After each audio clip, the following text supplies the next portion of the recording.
Hello दोस्तों, मैं अंकुर चपराना आप सभी का अपने यूट्यूब चैनल लाइव एकेडमी पे हार्दिक स्वागत करता हूं। आज हम बात करते हैं कि दिल्ली पुलिस हो या आप कोई भी एंट्रेंस एग्ज़ाम दे रहे हो या कोई भी आप इस साल में कोई भी एग्ज़ाम आपने दिया हो या देने वाले हो, ठीक है। सबसे पहले होता है कि जो आपने पढ़ा, कितना पढ़ा, मतलब आपने एक बुक पढ़ी है, 2 बुक पढ़ी है, फिर उस बुक को पढ़ने के बाद आपने उसमें से कितने क्वेश्चन कवर करे हैं, ठीक है। अगर मैं आपसे बोलूं कि आप ये 10 बुक लीजिए, इन्हें पूरी रट लीजिए, आप 100% जीके पोर्शन कंप्लीट कर पाएंगे, वो भी गलत बात है। 10 बुक पढ़ने से या 15 बुक पढ़ने से भी वो सिलेबस जीएस का कंप्लीट नहीं होता। तो बात क्या बचती है? बात ये बचती है जीएस पढ़ने के लिए, बता रहा हूँ मेनली जीएस पढ़ने के लिए सेलेक्टेड होना चाहिए, ठीक है। और सेलेक्टेड जहाँ भी हो उस बुक को आप जो अपनाइए, उस बुक से पढ़िए, उस मास्टर से पढ़िए जो आपको सेलेक्टेड पढ़ाता है, उस कोचिंग सेंटर से कोचिंग लीजिए जो आपको सेलेक्टेड पढ़ा रहा हो, ठीक है। बात रही अगर सारे ही पढ़ने की, सारी पॉलिटी पढ़ने की, तो आप कोई भी आपको पढ़ा सकता है। सारी पॉलिटी पढ़ाना एक ये नहीं है कि उस टीचर की एक अच्छाई है या उसमें एक ये गुण है कि वो अच्छा पॉलिटी पढ़ा रहा है। अच्छा पढ़ाने का मतलब ये है कि जो हमें नौकरी दिलाता हो उस पोर्शन को पढ़ना, जिस पोर्शन से हमारे क्वेश्चन बन रहे हैं उस पोर्शन को हमें क्लियर करना, उसके बारे में हमें बताना, वो होता है एक टीचर की क्वालिटी, ठीक है। और टीचर का भी यही एक कर्तव्य है कि बच्चे को वो पढ़ाए जो उसके लायक ठीक हो, क्योंकि उसे ऐसा तो है नहीं उसे जो है जज बनना है या उसे लो ही करना है जो पॉलिटी में 100% वो एक एक चीज़ गौर से पढ़े। उसे सिर्फ 1 साल के अंदर कोई भी अपकमिंग एग्ज़ाम हो जिसका फॉर्म उसने डाल रखा हो, सिर्फ वो क्लियर करना है। उसका उद्देश्य सिर्फ पेपर क्लियर करना है। जो हमसे पढ़ रहा है या आपसे पढ़ रहा है उससे ये मतलब नहीं है कि वो लॉ की तैयारी कर रहा हो या वो जज बनने की या एडवोकेट बनने की, उसे नहीं है ज़रूरत। उसे सिर्फ एक मतलब है उसके एग्ज़ाम में क्वेश्चन आए और वो सोल्व हो जाए, बात ख़त्म है वहीं, बस। उससे ज़्यादा उसे कुछ नहीं चाहिए। एक टीचर की क्वालिटी बताता हूँ। टीचर क्या होते हैं, जैसे कि एक अपडेटेड टीचर होता है और एक होता है कि पिछले 10 साल से चला आ रहा है। जो पिछले 10 साल से चला आ रहा है उस टीचर को आपकी किताब का एक एक पन्ना याद होगा, क्वेश्चन नंबर याद होगा, लेकिन उसमें सिर्फ यही गुण है कि उसको पन्ने ही याद रहते हैं। उसे ये मतलब नहीं होता कि कहाँ से पूछा जा रहा है या कितना बच्चे के दिमाग पे जोड़ दिया जाए ताकि वो उस पेपर को ईजिली सोल्व कर पाए, ठीक है। वो नोट्स बना देंगे, 5-6 किताब लिखवा देंगे, 5-6 जो है उनकी नोटबुक भरा देंगे कि आप इसमें से पढ़िए 100% आएगा। भाई अगर 5-6 नोटबुक बच्चे को एक सब्जेक्ट के लिए पढ़ना है तो वो नहीं ले सकता नौकरी। वो 6 महीने या 4 महीने की तैयारी में नौकरी नहीं ले सकता। नौकरी तब लेगा कि आपने एक किताब को एक बिल्कुल अपने आप अपनी मेहनत से, टीचर की मेहनत होती है कि उस किताब को पढ़िए, फिर क्वेश्चन पेपर को एनालाइज करिए जिसके आप बच्चे को तैयारी करा रहे हैं, उसके बावजूद उसको बताइए कि भाई ये पढ़ना है तुम्हें इस किताब में से, उसको मास्टर बोलते हैं। वरना मास्टर में और टीचर उसमें बच्चों में क्या फ़र्क है? कुछ नहीं है। कि मास्टर और बच्चे में सिर्फ फ़र्क इतना है कि मास्टर पेपर को एनालाइज कर सकता है ठीक से, क्योंकि उसको डीपली नॉलेज होती है टॉपिक की भी और डीपली नॉलेज होती है जो क्वेश्चन पूछता है उसकी भी। बच्चे को नहीं पता होता कि भाई ये कौन से टॉपिक से क्वेश्चन उठा सकता है या कौन से इसने उठा रखे हैं। नहीं, बच्चे के पास इतना टाइम होता है कि आप 10 साल के पेपर इकट्ठे करो तो उसमें से फिर एनालाइज करो। कई महीने तो ऐसे निकल जाएंगे पेपर एनालाइज करने में। हमको सिर्फ एक काम करना होता है। अब बात करते हैं टीचर की, कि जो भी ट्रेंड में चल रहा है या जो भी एग्जामिनेशन में जो क्वेश्चन पूछे जा रहे हैं आप उनको सामने लाइए, उनको बताइए, ताकि तुम एक सब्जेक्ट की पॉलिटी की 6 महीने रेगुलर क्लास चला के तब भी आपसे पॉलिटी के 5 क्वेश्चन अगर आ रहे हैं तो उसमें से बच्चा 4 सोल्व कर पा रहा है। ये ऐसे टीचर या ऐसे स्टूडेंट ऐसे प्लीज़ इस बात को आप नज़रअंदाज नहीं कर सकते, क्योंकि 6 किताब या इतने मोटे नोट्स पढ़ सकते हो लेकिन याद नहीं कर सकते, पढ़ सकते हो लेकिन याद नहीं कर सकते, और अगर याद कर भी लिए तो एग्ज़ाम में सोल्व नहीं कर सकते आप, ठीक है। तो पढ़ना वो, टीचर सेलेक्ट वो करना है ताकि आपका पेपर इजीली निकल जाए, जो कि कम से कम आपको पढ़ा रहा हो और क्वेश्चन वहाँ से उसके फंस रहे हो। आप कैसे एनालाइज करेंगे, मैं उसके बारे में आपसे बात करना चाह रहा हूँ कि आप कैसे एनालाइज करेंगे, ठीक है। आपका उद्देश्य कोई भी एग्ज़ाम हो, इस साल में जो भी एग्ज़ाम आपका उद्देश्य है उस पर जाइए, ठीक है। आपका यूपी पुलिस जेल वार्डर हो, एनटीपीसी ग्रुप डी हो, दिल्ली पुलिस हेड कांस्टेबल हो, जो भी एग्ज़ाम हो आप उसको इसकी तैयारी कर रहे हैं, ठीक है। आपको इस साल के जो एग्ज़ाम हुए हैं, पहला एग्ज़ाम एसएससी सीजीएल का हुआ है, ठीक है। यहाँ से क्लास ले रहे हो, यहाँ से लेने के बाद मेरे से किसी और टीचर से ले रहे हो उसके पढ़ने के बाद, पूरा पढ़ने के बाद नहीं, सिर्फ कुछ ही % पढ़ने के बाद, कुछ ही %। मतलब आपने 10 में से 2 टॉपिक कंप्लीट कर लिए हैं। पॉलिटी के 10 टॉपिक हैं, सिलेबस में 2 टॉपिक कंप्लीट कर लिए हैं। तो जो पिछले पेपर हुए हैं उनके वो टॉपिक से जो क्वेश्चन आए आप उनको देखिए। अगर आप कर पा रहे हो तो ठीक है, आपको 10 दिन में टीचर का पता लग जाएगा कि भाई किस लेवल का है या हमें कितना फ़ायदा दे रहा है। और अगर नहीं सोल्व कर पा रहे हैं तो आप प्लीज़ उस पर विचार करें, उस टीचर को बदलने की कोशिश करें या खुद को बदलने की कोशिश करें। खुद को आप कब बदलेंगे कि आप उसकी तरह जैसे वो बोलेगा करना पड़ेगा, आपको जितना पढ़ाएगा पढ़ना पड़ेगा, उससे ज़्यादा आपको मेहनत करनी पड़ेगी। जितनी मेहनत टीचर की होती है, जितनी बच्चे की होती है उतनी ही टीचर को करनी होती है, समझे ना। ऐसा नहीं है कि टीचर आया पढ़ा के चला गया, बाकी सब बच्चों का काम है, नहीं है। बच्चों के पास किताब छोड़कर आपके पास क्यों आते हैं? टीचर के पास बच्चा क्यों आता है? कोचिंग सेंटर में फ़ीस क्यों देता है? क्योंकि किताब तो बहुत है, उनसे सिलेक्शन हो जाएगा, क्वेश्चन भी उनसे पूछे जा रहे हैं। अगर कोचिंग सेंटर से पढ़ाए हुए नोट से भी क्वेश्चन नहीं आते, वो बुक से आते हैं, लेकिन बच्चा फिर भी बुक्स नहीं पढ़ता क्योंकि नहीं पढ़ी जाती इतनी मोटी बुक, समझे ना। कोचिंग में इसलिए आता है कि टीचर को पता होता है, टीचर उन्हें गाइड करता है। एक गाइडलाइन की ज़रूरत तो होती है उसे, बस चलना उसको अपने आप होता है। गाइडलाइन की ज़रूरत होती है कि उसको कैसे चलना है, बस आपको एक बार बताना है कि आपको ये चीज़ पढ़नी है और बाकी नहीं पढ़नी है, ठीक है। अब आता हूँ काम की बात पर। अभी सीरियल का एग्ज़ाम हुआ था, बहुत बच्चों ने नहीं दे पाए उसको, बहुत कम % थी उनका जो है अपीयर होने की उस पेपर में। अभी 9 तारीख को बीएड का एग्ज़ाम था, एंट्रेंस एग्ज़ाम। कोविड-19 के बाद सबसे पहला एग्ज़ाम बीएड का एंट्रेंस एग्ज़ाम हुआ है। आपने दिया हो, रिलेशन में किसी ने दिया हो, बड़े भाई बहन ने दिया हो, भाई भाभी ने दिया हो, किसी ने भी दिया हो, आप उनसे एक बार पूछिए। क्वेश्चन पेपर तो घर को नहीं देते, लेकिन उन्हें याद होगा कि क्वेश्चन कैसे पूछे गए थे। मैंने क्वेश्चन देखे हैं, मुझे पता है, मैंने पॉलिटी पढ़ाई है आपको, 50% लगभग कंप्लीट भी हो चुकी है, ठीक है। 8 से 10 वीडियो मैंने आपको दिए हैं पॉलिटी के, 8 से 10 वीडियो जो कि आप 2 दिन में कवर कर सकते हैं। 2 दिन में, मात्र 2 दिन में आप 10 वीडियो कवर कर सकते हैं इजीली, 1-1 घंटा पढ़कर, ठीक है। ज़्यादा लंबी वीडियो नहीं है, 15 से 20 या 25 मिनट बस, इससे ज़्यादा नहीं है मैक्सिमम। उन 8 वीडियो से आपके 6 क्वेश्चन, अगर कोई भी एग्ज़ाम आ रहा हो पॉलिटी के, उसमें टोटल 6 क्वेश्चन आ रहे हैं। बीएड के एंट्रेंस एग्ज़ाम में 50 क्वेश्चन की जीके थी, 2 पेपर होते हैं उसमें। 50 क्वेश्चन की, पहला होता है 100 नंबर का, दूसरा भी 100 का होता है। तो पहले था हमारा जीके का था और दूसरा था हमारा इसमें ही हिंदी, 50-50 के तो दोनों। तो जीके के 50 नंबर में से 5 से 10 नंबर के हमारे करंट अफेयर थे, ठीक है, और 5 से 6 क्वेश्चन हमारे पॉलिटी के थे। बात करते हैं पॉलिटी के क्वेश्चन की, क्योंकि हमारा ही टॉपिक या हमारी बात या हमारा सब्जेक्ट है पॉलिटी। पॉलिटी की बात करता हूँ। देखिए, आने वाली वीडियो कि किसी के बारे में कुछ नहीं पता कि मैं क्या पढ़ाऊँगा, आपको भी नहीं पता आप कैसे पढ़ेंगे, लेकिन जो मैंने पढ़ाया है अभी तक उसकी तो आपको पता है ना क्या मैंने पढ़ाया है। मेरी 12 वीडियो है टोटल, 12 में से 10 वीडियो है हमारी टॉपिक को लेकर, 2 वीडियो सिलेबस को लेकर या कुछ और है। 10 वीडियो हैं, 10 वीडियो में से ये 5 क्वेश्चन, एक क्वेश्चन मेरे ध्यान नहीं, एक क्वेश्चन और था जो पढ़ाया हुआ है। 5 के 5 6 क्वेश्चन पॉलिटी के आए थे पूरे पेपर में, और 6 के 6 क्वेश्चंस जो वीडियो हैं, प्रूफ भी दिखा दूंगा, आप भी देख सकते हैं, आपने देखी भी होगी वीडियो। अगर नहीं भी देखी हो तो अब देख लेना, क्वेश्चन का एक बार आप शकल देख लीजिए, आप क्वेश्चन में मिला लेना है। वीडियो में क्लियर लिखा है, ऐसा भी नहीं है कि बस बोला है, लिख कर पता है, लिख कर बताया आपको कि ये क्वेश्चन ऐसा बनता है और ऐसा ही बनेगा, ठीक है।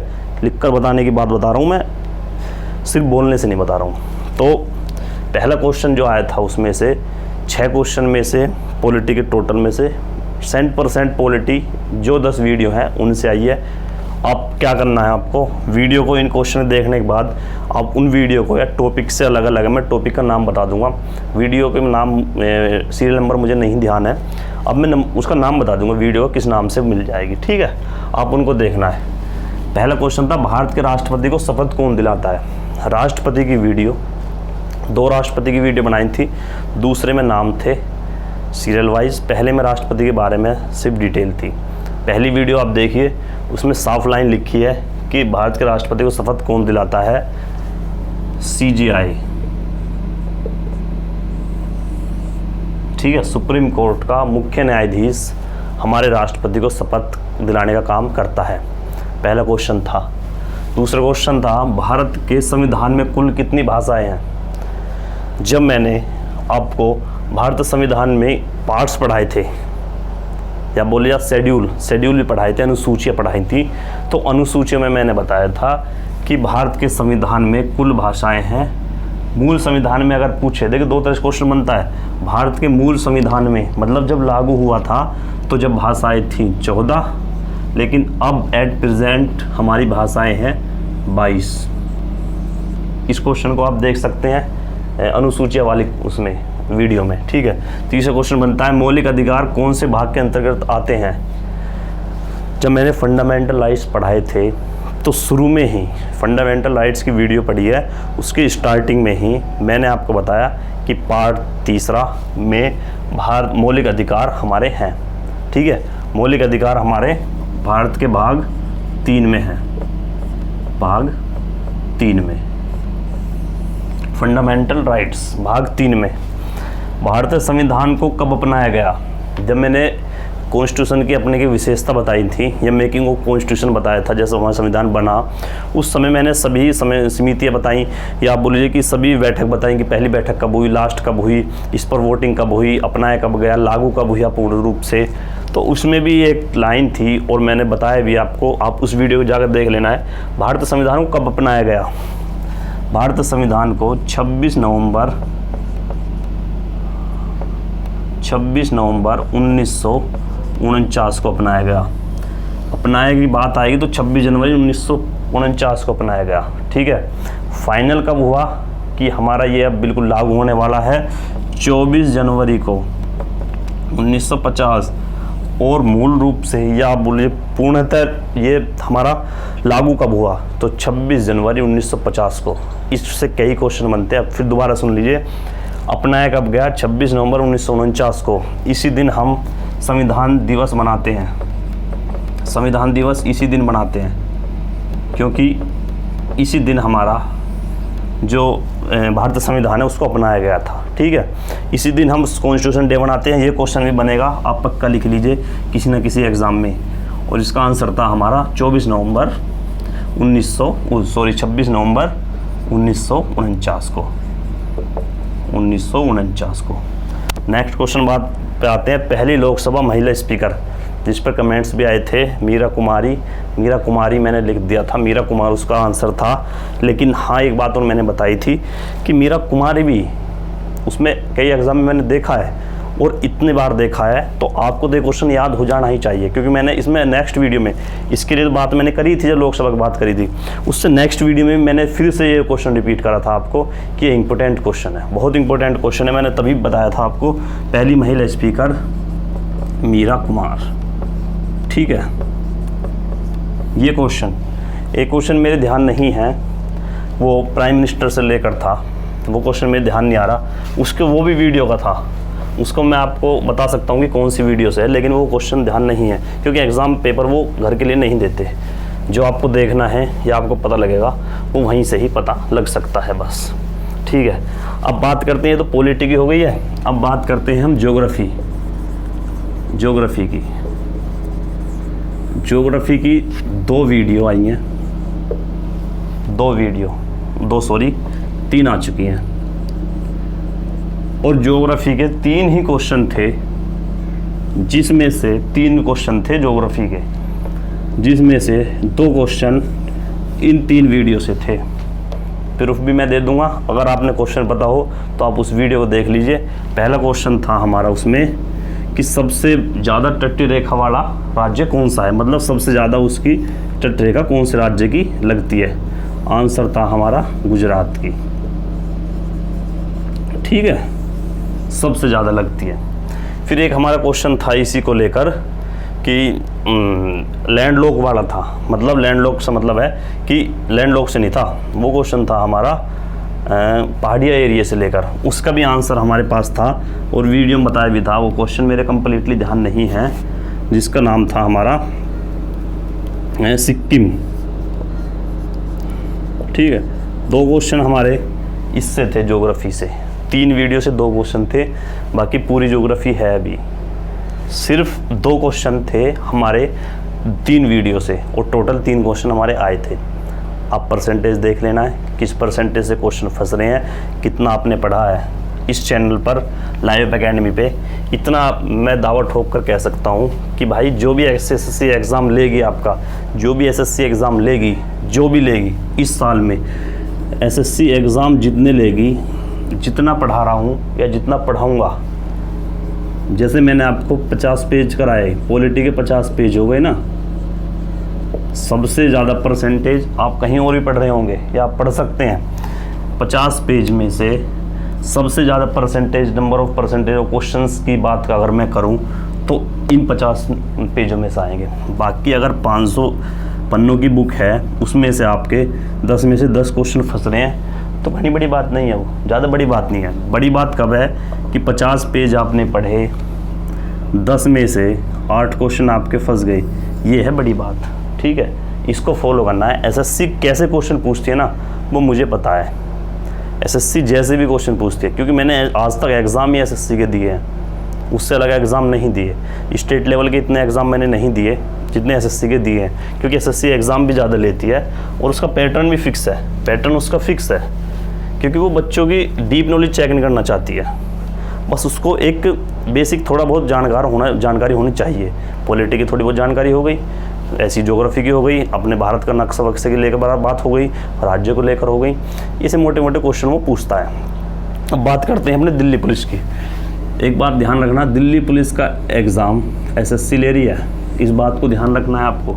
एसएससी का मतलब ये है कि जितना पढ़ाऊँगा, पॉलिटी की और 10 वीडियो और आ रही हैं, दावा बता रहा हूँ या गारंटी से बता रहा हूँ, अगर पॉलिटी के 5 क्वेश्चन आए ना दिल्ली पुलिस में, तो 5 क्वेश्चन इन्हीं वीडियो से आएंगे, इससे बाहर नहीं आ सकते। ये गारंटी है इस बात की कि टोटल वीडियो हमारी पॉलिटी की 20 हो जाएंगी।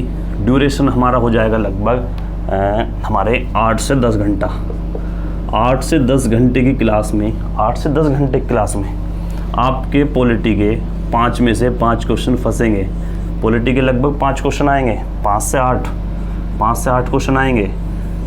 अगर 100% क्वेश्चन इन चैनल इससे वीडियो से नहीं फंसा तो गारंटी है इस बात की। ठीक है, पॉलिटी की इतनी गारंटी मैं ले रहा हूँ कि सारे क्वेश्चन जितने वीडियो कराऊंगा, जितने भी टॉपिक कराऊंगा, उनसे ही फंसेगा। ठीक है, तो आप बिल्कुल बेफिक्र होकर पढ़ लीजिए, कोई दिक्कत नहीं आने वाली है कहीं भी। बाकी आपने कहीं पेड कोर्स भी ले रखा हो तो उसको एनालाइज करने का एक सही तरीका है, उसको आपने पढ़ा है। पहली बात देखना है आपको कि पढ़ा कितना है आपने ऐसा तो नहीं है कि 6 महीने एक सब्जेक्ट के लिए दे दिए और फिर बोलते हो कि मैंने से 5 क्वेश्चन से 5 कर दिए। नहीं, इसको पढ़ना नहीं बोलते।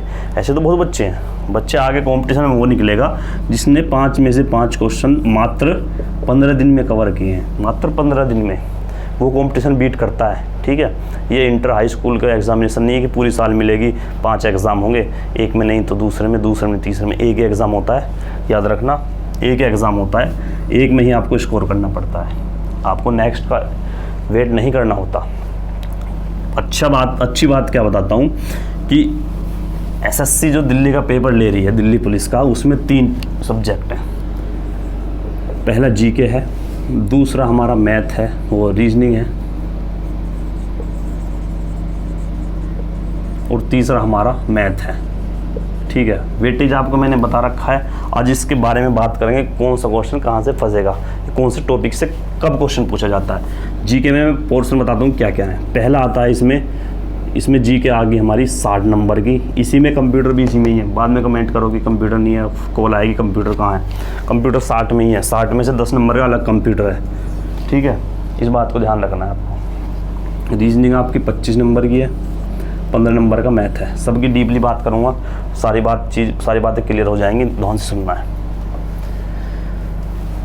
जीके की पहले पे हिस्ट्री है, दूसरे पे हमारी ज्योग्राफी है, तीसरे पर हमारी है पॉलिटी, फिर है हमारी इकोनॉमिक्स, 5वां है हमारा कंप्यूटर। आप टॉपिक देख के डरना नहीं है, ये ज़्यादा दिन के टॉपिक नहीं है और ना ज़्यादा हार्ड है। कंप्यूटर है, बस बेसिक पूछता है, बस उससे ज़्यादा नहीं। कंप्यूटर है, उसके बाद पोर्शन हो गया करंट अफेयर का। नेक्स्ट बात करते हैं इसमें हम जीके में ही बायो, नेक्स्ट बात करते हैं हम केमिस्ट्री की, और लास्ट है हमारा फिजिक्स। ठीक है, ये 9 तो टॉपिक या 9 सब्जेक्ट तो हमारे जी के कंप्लीट करता है, जो कि हमारा 60 नंबर का है। अब इसको एनालाइज कराता हूँ, मैं बताता हूँ सबसे ज़्यादा क्या चीज़ इसमें इंपॉर्टेंट है। देखिए ये 2 चीज़, कंप्यूटर और करंट अफेयर, 60 में से 25 नंबर, 20 से 25 नंबर। इस वीडियो को आप एग्ज़ाम के बाद भी देख सकते हैं कि मैंने क्या बताया था और क्या आया था। 20 से 25 नंबर मतलब 20 से 25 क्वेश्चन नंबर, या क्वेश्चन बोल लीजिए 60 क्वेश्चन में से 25 क्वेश्चन बहुत बड़ी बात है। सिर्फ 2 टॉपिक से, कंप्यूटर और करंट अफेयर, बाकी से सारा है। History, geography, polity, bio, chemistry, physics, बाकी से सारा चीज़ है। ठीक है, सिलेबस की मैं बात तब करूँगा इनके जब हिस्ट्री स्टार्ट होगी, तब हिस्ट्री का। पॉलिटी का मैंने सिलेबस आपको बताया क्या हमें पढ़ना है, देख लीजिए। आप नई वीडियो देखे तो पॉलिटी की सिलेबस की वीडियो पढ़ी है, उसको आप देख लीजिए। ठीक है, तो कंप्यूटर कवर करेंगे अच्छे से, और करंट अफेयर, इस बात की टेंशन भी आपको नहीं लेनी है। जीके की बात तो हमारी हो गई, और जीके की इंडिविजुअली हम सब्जेक्ट के साथ बात करेंगे। अभी हमारी पॉलिटी चल रही है और ज्योग्राफी चल रही है। ठीक है, ये 2 चीज़ हमारी चल रही है। इसी के साथ साथ हमारी रीजनिंग स्टार्ट होने वाली, स्टार्ट कह रहा हूँ, सॉरी, चल रही है रीजनिंग 25 नंबर की है। और मैथ की वीडियो टीचर ना मिलने के कारण बता रहा हूँ, कोशिश करता हूँ आपको अच्छी तरह से ऐसे क्वेश्चन कराए जाएंगे जो एग्ज़ाम के लिए बहुत ही इम्पोर्टेंट है। मैथ सिर्फ 15 नंबर का है, ज़्यादा ध्यान ना देते हुए, पर इतना ध्यान देना है कि 15 में से 13 क्वेश्चन से कम आप नहीं कर पाओगे। 13 क्वेश्चन से कम नहीं कर पाओगे, ज़्यादा ही करना है आपको। इस तरह से मैथ में करा सकता हूँ, तो मैथ करा दूंगा आपको, इस बात की टेंशन आपको नहीं लेनी बिल्कुल भी। अब बात करते हैं रीजनिंग की। देखिए रीजनिंग का सिलेबस अगर मैं लिखता हूँ, वैसे तो बहुत ज़्यादा सिलेबस है, लेकिन अगर मैं आपको शॉर्ट में बताता हूँ तो पहली चीज़ आती है इसमें प्रॉब्लम बेस्ड ऑन नंबर्स। आप टॉपिक का नाम देख कर अंदाजा नहीं लगा सकते कि मैं किस टॉपिक की बात कर रहा हूँ, बस आप देखते रहिए। दूसरा है प्रॉब्लम्स बेस्ड ऑन अल्फ़ाबेट्स। ठीक है, 2 चीज़ होगी ना, 2 चीज़ ही 25 क्वेश्चन में से 7 से 8 या 7 से 10 क्वेश्चन लिखते जा रहा हूँ इन 2 टॉपिक से ही। 7 से 10 क्वेश्चन आते हैं इन 2 टॉपिक से, ध्यान रखना है। और पहले ही करा भी मैं इन्हीं को रहा हूँ। तीसरा टॉपिक आता है हमारा डाइस, 4th आता है क्यूब एंड क्यूबॉइड। साथ के साथ बताऊँगा ना, तो इसी से क्वेश्चन आता है, अब नहीं आता है क्यूब एंड क्यूबॉइड से क्वेश्चन, लेकिन हाँ बीएड में एक क्वेश्चन आया था, शायद एक क्वेश्चन आया था, लेकिन मैथ में लग कर आया था, वो रीजनिंग में अलग नहीं आया।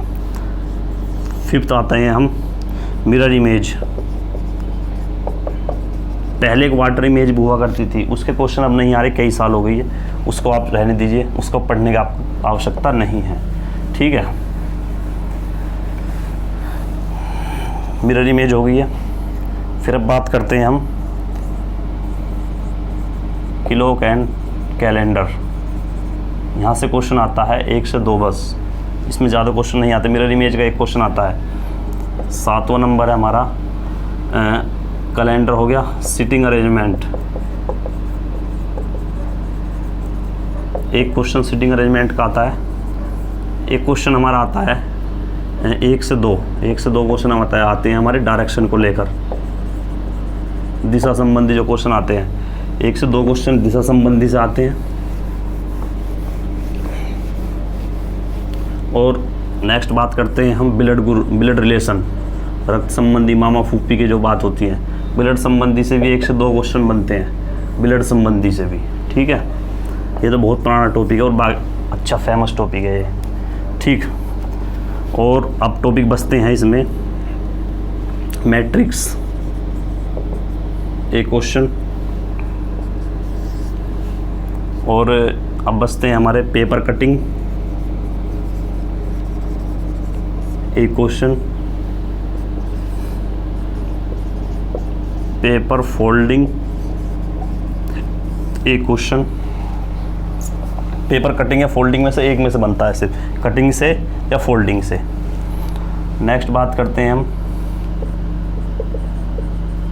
फिगर एम्बेडेड, आकृति छिपाने वाली बात होती है। ठीक है, एक क्वेश्चन यहाँ से बनता है एसएससी का। फिर बात करते हैं, नेक्स्ट टॉपिक हमारा बचा है क्लॉक डायरेक्शन हो गया। अच्छा, फिर एक बनता है एनालॉग से,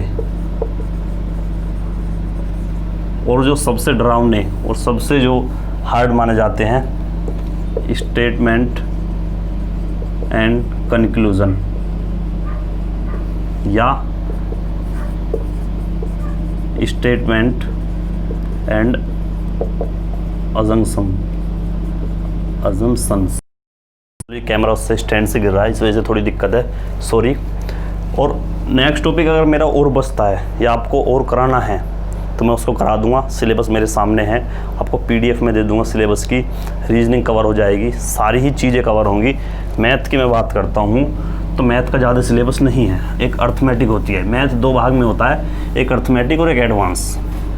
अर्थमेटिक से हमारे जो मेन चीज़ है या मेन मुख्य टॉपिक हैं वो हमारे पहला है परसेंटेज। अगर आपने परसेंटेज चैप्टर कर लिया तो मान लीजिए आपने दिल्ली पुलिस का सिलेबस मैथ का 50% आप कवर कर चुके हैं एक टॉपिक से, क्योंकि इस टॉपिक से ही 4-5 टॉपिक आपके क्लियर हो जाएंगे। दूसरा प्रॉफिट एंड लॉस, तीसरा इंटरेस्ट, और जो बहुत फेमस है टाइम एंड वर्क, पांचवा है टाइम एंड स्पीड, छठा है हमारा एवरेज, सातवां है हमारा टॉपिक मेंसुरेशन। मेंसुरेशन होता है एक 2D एक 3D, इसमें 2D है सिर्फ। मेंसुरेशन हो गया, इंटरेस्ट हो गया, एक LCM एंड SCF। 9th है हमारा डेसिमल्स की बेसिक इंफॉर्मेशन। 10th है हमारा नंबर सिस्टम। 11th है हमारा वर्क एंड वेजेस। 12th है हमारा पार्टनरशिप। 13 है रेशो एंड प्रपोर्शन। 14th है हमारा मिक्सचर एंड एलिगेशन। ये हमारे मैथ के टॉपिक हैं, इनको भी डीपली तैयार करेंगे। ये ही टॉपिक है सिलेबस में, इससे बाहर इसमें टॉपिक ही नहीं है ना। इसमें अर्थमेटिक, पूरी अर्थमेटिक मैथ ये है, इससे बाहर अर्थमेटिक में कोई भी टॉपिक नहीं बचा। ये हमारी एडवांस में आता है, लेकिन कभी कभी ये अर्थमेटिक में पूछ लिया जाता है, इसलिए साफ लिखा है मेंसुरेशन 2D के क्वेश्चन पूछे जाएंगे तो पूछे ही जाएंगे। ठीक है, ये अर्थमेटिक में टॉपिक गिना जाता है, ये वाला भी। ठीक है, ये हमारे टॉपिक हैं मैथ के, इन्हें कवर करेंगे। इससे फालतू अगर आपको कुछ लग रहा है कि आप प्रीवियस ईयर एग्ज़ाम देखते हो किसी भी चीज़ का, ठीक है, प्रीवियस ईयर एग्ज़ाम देखना चाहिए सिर्फ एसएससी का, क्योंकि एसएससी हर साल पेपर लेती है, हर साल। और साल में 5 से 10 क्वेश्चन एग्ज़ाम लेती है, तो उसके रिपीटेड ज़्यादा होते हैं। अब बात करूँ मैं कि प्रीवियस ईयर आप देख लीजिए दिल्ली पुलिस का, भाई दिल्ली पुलिस के प्रीवियस ईयर देख के आपको एक क्वेश्चन नहीं मिलेगा, एक भी नहीं, गारंटी है। अगर एक क्वेश्चन भी आप जीके का प्रीवियस ईयर से दिखा दें तो दावा करता हूँ कि कोई फ़ायदा नहीं है फिर पढ़ने का, अगर प्रीवियस ईयर से आप उसके लेवल पढ़ रहे हैं। क्योंकि लेवल की बात बताता हूँ, जिस बच्चों ने यूपी पुलिस का एग्ज़ाम दिया होगा उन्होंने प्रीवियस ईयर 2016 या 13 या 11 इन भर्तियों के एग्ज़ाम पेपर देखे होंगे। ठीक है, 2016 में क्वेश्चन बता दूँ कैसे थे। भारत का राष्ट्रपति कौन है, प्रधानमंत्री कौन है, उम्र कितनी है, भारत में कुल कितने राज्य हैं, कुल कितने केंद्र शासित प्रदेश हैं। और अब हुआ था 2018 में, एक भी क्वेश्चन अगर ऐसा कोई दिखा दे, एक भी क्वेश्चन नहीं है लेवल बिल्कुल। पहले लेवल बहुत कम था, अब लेवल बहुत ऊपर जा चुका है। आप रीजनिंग के, ये मैथ के क्वेश्चन आप दिखा सकते हैं, हो सकता है हो जाए, लेकिन जीके का लेवल अब इतना ऊपर जा चुका है जिसका कोई अब सीमा नहीं है। तो आपको उसकी तैयारी करनी है जो एग्ज़ाम में पूछा जाएगा पिछले साल के। बस आपको एक तरफ देखना है, क्योंकि सिलेबस वही है, सिलेबस नहीं बदला, सिलेबस वही है, लेकिन क्वेश्चन का तरीका बदल चुका है, क्वेश्चन बदल चुके हैं, वो तरीका बदल चुका है। तो आपको सिर्फ वो देखना है कि क्या पैटर्न चेंज हुआ है और कैसे करना है। तो दिल्ली पुलिस के पिछले साल जो एग्ज़ाम हुआ था, पिछले साल से मतलब पिछली भर्ती का, उसके ऊपर आपको डिपेंड नहीं होना, आपको बहुत ईजी लगेगा, उसको लेकर तैयारी नहीं करनी है। कंपटीशन टफ है, एग्ज़ामिनेशन जो लेवल है वो बहुत ज़्यादा है, उसके हम नए तरह से तैयारी कर रहे हैं, तो नई से ही हमारी होनी चाहिए। पिछले साल से आपको कुछ नहीं मिलेगा, ना कुछ आपको फ़ायदा है, तो प्लीज़ उसको मत करो। एक बार ओवरव्यू कर लो कि किस टॉपिक से क्या पूछा गया था, बस उसको गहराई से पढ़ना है आपको, बस और कुछ नहीं करना है, ठीक है। मैं आपको कराऊंगा, एनालाइज भी कराऊंगा, क्वेश्चन पेपर प्रीवियस ईयर का आपको बता सकता हूँ कि कौन कौन से एग्ज़ाम आए थे, ये कौन कौन से क्वेश्चन आए थे, कौन से टॉपिक्स आए थे, वो मैंने देख भी लिया है, आपको बताऊँगा भी मैं, ठीक है।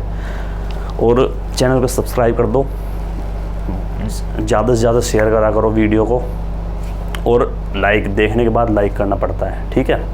फिर बात करते हैं हम नेक्स्ट वीडियो की, पॉलिटी की नेक्स्ट वीडियो जो हमारी आ रही है वो हमारी अब सेंट्रल लेवल या केंद्र जो हमारा वो ख़त्म हो चुका है, अब हमारी स्टेट्स को लेकर आएगी। और हाँ, अभी साथ के साथ एक स्टैटिक जीके होती है, स्टैटिक जीके मतलब जो कभी चेंज नहीं होती है, उसके बारे में हर एक हफ्ते में 1 से 2 क्लास आया करेंगी, उसको आप ज़रूर देखना, ठीक है। यही कहना चाहता था। तो बाद में लास्ट में चैनल को सब्सक्राइब कर देना, शेयर कर दिया करो प्लीज़, ठीक है। कंटेंट में दम होगा तो शेयर कर दिया करो अगर लगे आपको, वरना छोड़ दिया करो, ठीक है। Thank you. जय हिंद, जय भारत।